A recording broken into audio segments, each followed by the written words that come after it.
Quality চেকে fail paracetamol, দেওয়া হলো সাবস্ট্যান্ডার্ড ওষুধের তকমা। আর কোন কোন ওষুধ আছে তালিকায় জানুন।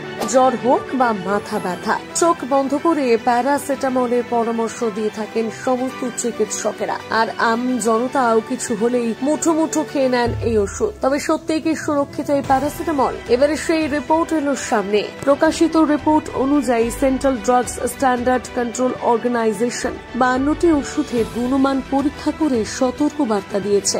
সেই তালিকায় রয়েছে প্যারাসিটামল, প্যান্টোপ্রোজোল এবং অসংখ্য অ্যান্টিবায়োটিক ওষুধ। এই সমস্ত ওষুধের গুণমান একেবারে ঠিক নয় বলে জানিয়ে দিয়েছে central drugs standard control organisation. Jaipur, Hyderabad, ওয়াঘতিয়া, ভদোদরা, অন্ধ্রপ্রদেশ এবং ইন্দোর থেকে যে সমস্ত ওষুধের নমুনা সংগ্রহ করা হয়েছে সেগুলিও গুণমানের নিরিখে একেবারেই সঠিক স্তরে নেই বলে জানা গিয়েছে। সব ওষুধকে সাবস্ট্যান্ডার্ড তকমা দিয়েছে central drugs standard control organisation.